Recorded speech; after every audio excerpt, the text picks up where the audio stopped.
Hello दोस्तों, electric brains YouTube channel के नए वीडियो में आपका बहुत बहुत स्वागत है। तो आज की इस वीडियो में हम लोग पढ़ने वाले हैं कि उत्तल दर्पण में बनते हुए प्रतिबिंब का स्वच्छ किरण आरेख खींचिए जब वस्तु को अनंत पर रखा जाता है। मतलब उत्तल दर्पण के सामने जब कोई वस्तु अनंत पर रखा जाता है तो उसका प्रतिबिंब कहाँ बनता है और उसकी स्थिति, प्रकृति तथा आकार बताइए। एग्जाम में तो उतना नहीं पूछा जाता है, सिर्फ फिगर छाप देना होता है, आपको नंबर मिल जाएगा। बात समझ में आ रहा है ना? आपको सिर्फ फिगर ही छापना है, लेकिन अगर स्थिति, प्रकृति, आकार लिख देते हैं तो आप एक अच्छे स्टूडेंट कहलाएंगे। बात समझ में आ रहा है ना? तो आप क्या कीजिए कि स्थिति, प्रकृति और आकार भी लिखने का प्रयास करेंगे। तो चलिए इस चीज़ को हम बढ़िया ढंग से समझने का प्रयास करते हैं। तो देखिए, तो हम लोग समझ चुके हैं कि उत्तल दर्पण किस प्रकार होता है।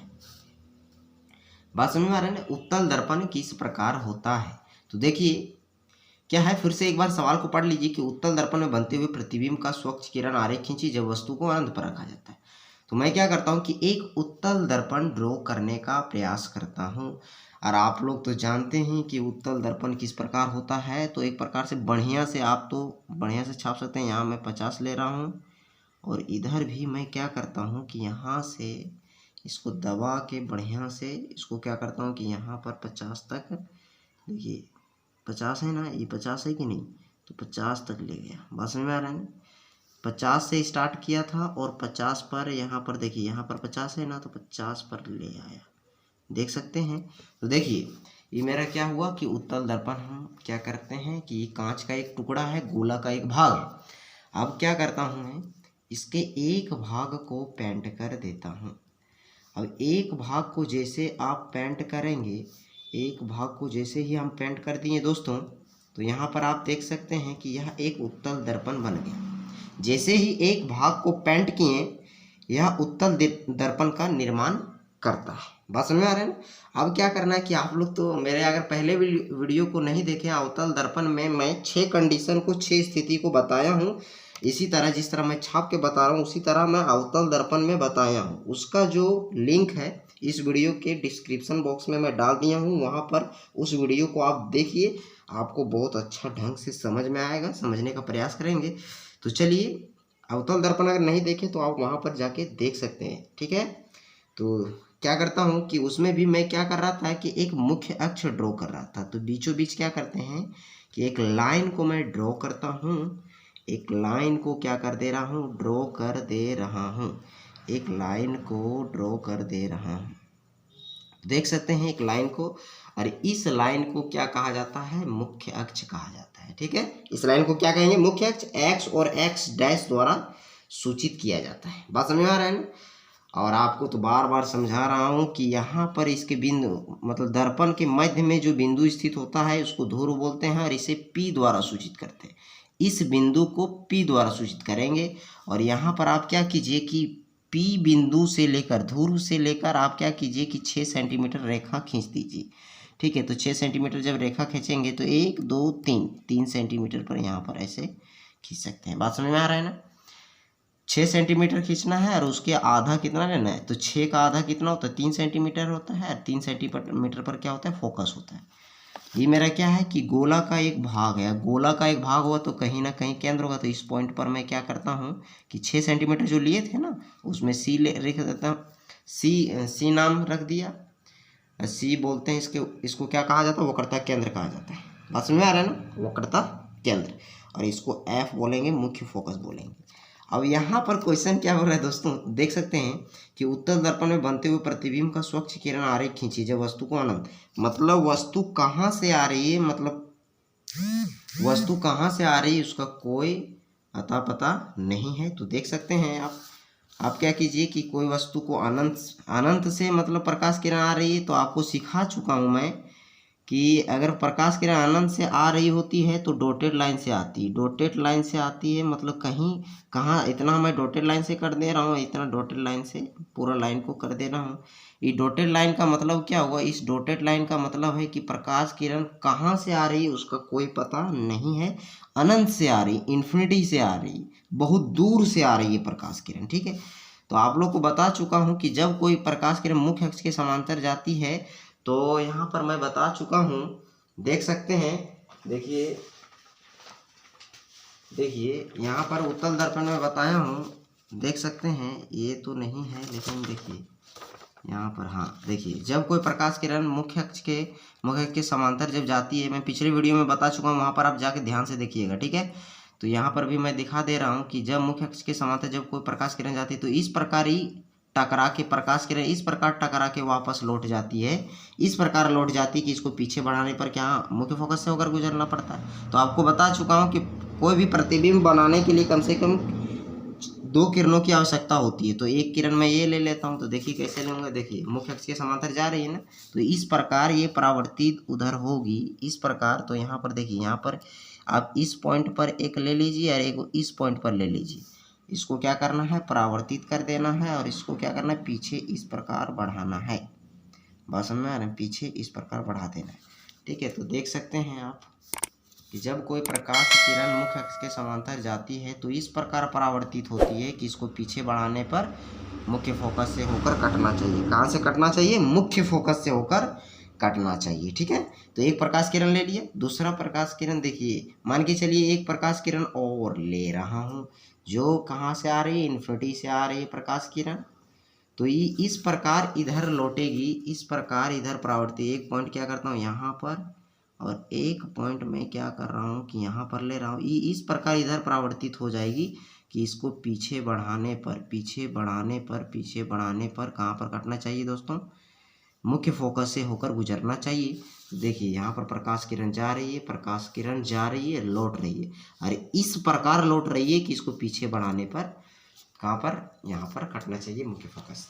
तो यहाँ पर इतना अगर छाप देंगे तो आपको नंबर मिल जाएगा। तो नॉलेज के लिए बता दे रहा हूँ, ठीक है। तो यहाँ पर आप लिख सकते हैं, उस वीडियो में भी बताया हूँ। तो यहाँ पर देखिए, यहाँ पर लिखेंगे प्रतिबिंब की स्थिति, प्रतिबिंब की स्थिति। तो दूसरा क्या है, प्रकृति, और फिर क्या है, आकार, ठीक है। प्रतिबिंब की स्थिति, प्रकृति और आकार। तो स्थिति हम क्या बोलेंगे, स्थिति का मतलब क्या हुआ कि यह जो उत्तल दर्पण में स्थिति कहाँ बन रहा है। देखिए, तो यहाँ पर आप देख सकते हैं इस फिगर में, स्थिति का मतलब बताए थे ना कि पोजीशन होता है। स्थिति का मतलब पोजीशन नहीं समझ में आता है, तो स्थिति अगर नहीं समझ में आता है तो पोजीशन से समझिए। पोजीशन का मतलब क्या हुआ कि प्रतिबिंब कहाँ बन रहा है, यहाँ पर बन रहा है ना, मुख्य फोकस पर बन रहा है। बात समझ में आ रहा है। तो यहाँ पर आप लिख सकते हैं कि इसका जो होगा वह मुख्य फोकस होगा। कहाँ होगा, मुख्य फोकस पर इसका स्थिति देखिए। तो यहाँ प्रकाश किरण यहाँ पर ना बन रहा है, देखिए यहाँ इसको पीछे बढ़ाएं, ये तो आगे कभी कटेगा नहीं, इसको आगे बढ़ाएंगे, इसको आगे बढ़ाएंगे।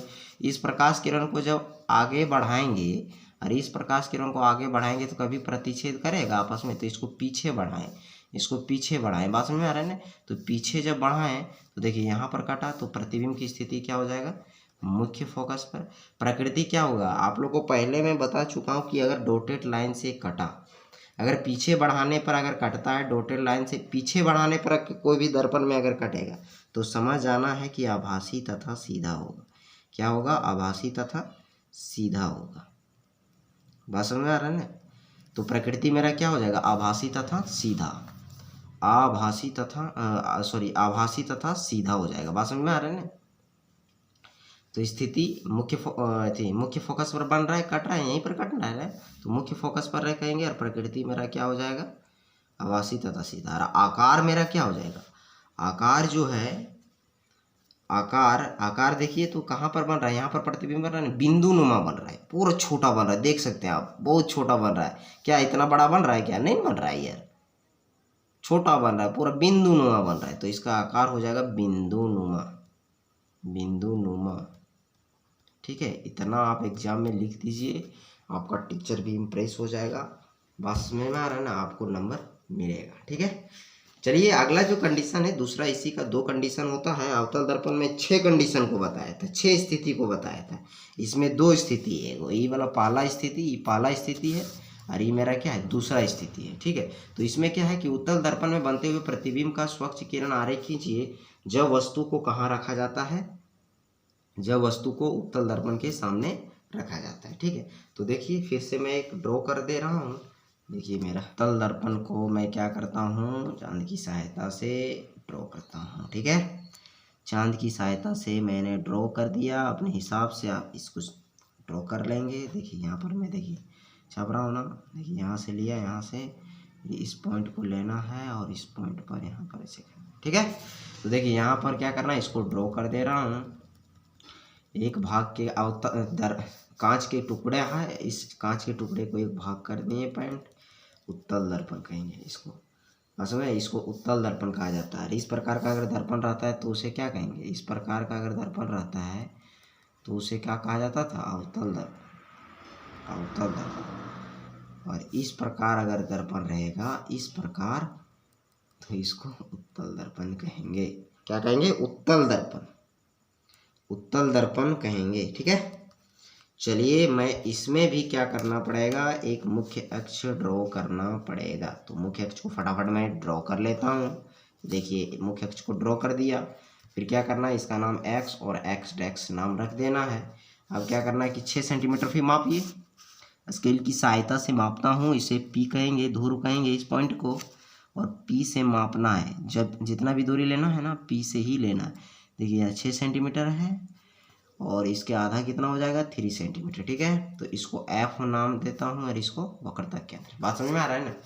अब क्या है कि देखिए यहाँ पर आप क्या करना है कि उत्तल दर्पण के सामने स्वच्छ किनारे खींचिए। जब वस्तु को उत्तल दर्पण के सामने, मतलब उत्तल दर्पण, यहाँ भी आप वस्तु को रख सकते हैं, यहाँ भी रख सकते हैं, यहाँ भी रख सकते हैं, यहाँ भी रख सकते हैं, यहाँ भी रख सकते हैं, यहाँ भी रख सकते हैं, कहीं भी रख सकते हैं। आपको जहाँ मन करता है वहाँ पर रख दीजिए। ठीक है, तो मैं क्या करता हूँ कि मैं यहाँ रख दे रहा हूँ। आपको मन कर रहा है यहाँ तो यहाँ रख दीजिए, आपको मन कर रहा है यहाँ तो यहाँ रख सकते हैं, आपको यहाँ भी मन कर रहा है तो यहाँ भी रख सकते हैं।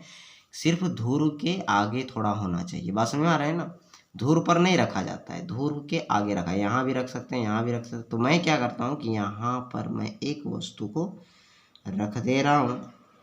ठीक है, अब क्या करना है कि एक प्रकाश किरण इस प्रकार लेना है। यहाँ पर क्या करता हूँ कि प्रकाश किरण इस प्रकार लेना। देखिए यहाँ पर है ना, प्रकाश किरण ऐसे जाएगी। ठीक है, तो मुख्य अक्ष के समांतर जब कोई प्रकाश किरण जाती है, देखिए यहाँ पर मुख्य अक्ष के समांतर जब कोई प्रकाश किरण जाती है तो इस प्रकार परावर्तित होती है कि पीछे बढ़ाने पर कहाँ पर कटना चाहिए, मुख्य फोकस पर होकर मुख्य फोकस से होकर गुजरना चाहिए। प्रकाश किरण जाती है तो मुख्य फोकस से होकर गुजरना चाहिए। तो यही प्रकाश किरण को क्या करता हूँ, मैं ले लेता हूँ। ठीक है, चलिए ले रहा हूँ। तो इसको यहाँ पर क्या कीजिए कि एक पॉइंट यहाँ रख दीजिए, एक पॉइंट यहाँ रखना है। ठीक है, और इसको क्या कर रहा है दोस्तों, तो यहाँ पर इसको इस प्रकार टकरा देना है कि इसको पीछे बढ़ाने पर मुख्य फोकस से होकर गुजरना चाहिए। ठीक है, मुख्य फोकस से होकर गुजरना चाहिए। अब क्या करना है कि अब एक और प्रकाश किरण लेता हूँ। देखिए एक चीज़ और बताया था कि जब उत्तल दर्पण के सामने देखिए, तो जब कोई प्रकाश किरण ध्रुव पर जाके टकराएगी तो जितना डिग्री का कोण यहाँ बनाती है उतना डिग्री के कोण से क्या हो जाती है, परावर्तित हो जाती है।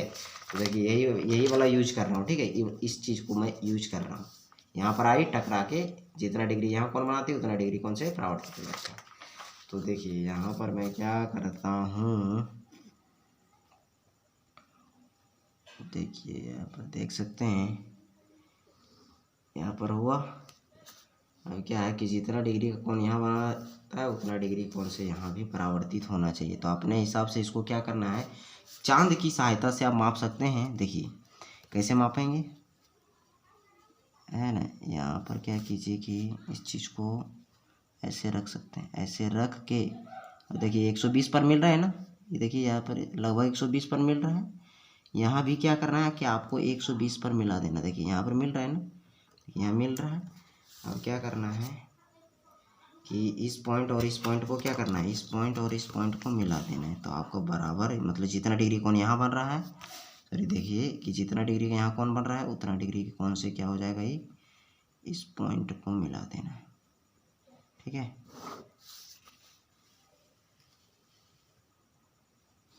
बस में आ रहा है ना, लगता है कि थोड़ा टेढ़ा हो गया, देख सकते हैं। ठीक है, ठीक है, जिधर मान के चलिए यहाँ 30 डिग्री, तो यहाँ भी कितना होगा, 30 डिग्री होगा। आप देखिए अब इस प्रकाश किरण को देख सकते हैं। अब इस प्रकाश किरण को, ठीक है, और इस प्रकाश किरण को जब आगे बढ़ाएंगे तो ये आगे बढ़ते जाएगा, ये फैलते जाएगा फैलते जाएगा, कभी आपस में प्रतिच्छेद करेगा, ये सब आपस में कटेगा। अब नहीं कटेगा तो इसको क्या करेंगे कि इसको पीछे बढ़ाएंगे। कैसे बढ़ाएंगे पीछे? यहीं पर क्या करना है, इसको रख देना है और इसको इस प्रकार पीछे बढ़ा देना है। तो दोस्तों कितना इंटरेस्टिंग है, यहाँ पर देख सकते हैं कि यहाँ पर जाके कटा और यहाँ पर कट रहा है, मतलब प्रतिबिंब यहीं पर ही बनेगा। लेकिन एक चीज़ आप लोग याद रख सकते हैं कि यहाँ पर देखिए, यहाँ पर आप देख सकते हैं कि प्रतिबिंब जो है ना कि उत्तल दर्पण के सामने, उत्तल दर्पण के सामने जब कोई वस्तु को रखा जाता है, यहाँ रखें यहाँ रखें यहाँ रखें यहाँ रखें, उसका प्रतिबिंब जो है हमेशा P और F के बीच ही बनेगा। अब 4 किलोमीटर दूर भी रखेंगे तो इसका प्रतिबिंब F और P के बीच ही बनेगा। आप कहीं भी रखेंगे इसका प्रतिबिंब F और P के बीच ही, अगर यहाँ भी अभी रखते हैं ना तो इसका प्रतिबिंब जो है इसके और इसके बीच में कहीं यहाँ हो सकता है, यहाँ हो सकता है, कहीं भी बनता। बात समझ में आ रहा है ना? तो चलिए बहुत बढ़िया है, तो आप लोग समझ गए होंगे, मुझे आशा है कि आप समझ। तो एक चीज़ और यहाँ पर मैं बता देता हूँ, इसमें प्रतिबिंब की स्थिति इसमें क्या हो जाएगा, प्रतिबिंब की स्थिति, प्रतिबिंब की स्थिति क्या हो जाएगा, प्रकृति क्या होगा, प्रकृति और आकार, ठीक है। तो स्थिति का मतलब पोजीशन। अब कहाँ बन रहा है तो लिखेंगे P और F के बीच कहाँ बन रहा है, देखिए तो इसका प्रतिबिंब है, इसका नाम ये दे दीजिए, इसका नाम B दे दिए, तो इसका नाम क्या होगा, ये डैश B डैश, ठीक है। तो प्रतिबिंब क्या हो जाएगा, स्थिति जो है P और F के बीच में बन रहा है, P और F के बीच बन रहा है, P और F के बीच बन रहा है, ठीक है। और प्रकृति बताए थे कि देखिए तो ये डॉटेड लाइन से कट रहा है ना, प्रकृति का मतलब डॉटेड लाइन से कट रहा है या वास्तविक किरण के कटने से बन रहा है, ठीक है। तो डॉटेड लाइन से कट रहा है, डॉटेड लाइन से जब कटेगा तो हम बोले थे आभासी होगा। अगर वीडियो अगर लगातार आप नहीं देखें तो सबसे पहले वीडियो को आप लगातार देखिए, बात समझ में आ रहा है। तो आभासी तथा क्या हो जाएगा, आभासी तथा, अब देखिए मुख्य अक्ष के ऊपर नहीं बन रहा है, देखिए तो मुख्य अक्ष के नीचे बन रहा है, क्या नीचे नहीं बन रहा है यार, बन रहा है ऊपर, ठीक है। तो दोस्त आप लोग समझ पा रहे होंगे कि ऊपर बन रहा है, तो ऊपर बन रहा है मतलब सीधा बन रहा है, तो सीधा आभासी तथा क्या हो जाएगा, सीधा। मतलब आभासी हमेशा क्या होता है, सीधा होता है, आभासी हमेशा सीधा होता है, ठीक है। आकार क्या होगा, देखिए बिंब बड़ा है लेकिन प्रतिबिंब क्या है, छोटा, इसको बिंब बोलेंगे और इसको प्रतिबिंब बोलेंगे, ठीक है। तो यहाँ पर बिंब मेरा क्या है, बड़ा है, और ये क्या है, छोटा है, तो आकार क्या होगा, बिंब से छोटा, बिंब से छोटा। तो थैंक यू दोस्तों, अगर वीडियो अच्छा लगा तो चैनल को सब्सक्राइब कीजिए, लाइक कीजिए, दोस्तों के पास शेयर कीजिए, बस में आ रहे हैं ना, दोस्तों के पास शेयर कीजिए। थैंक यू दोस्तों, धन्यवाद।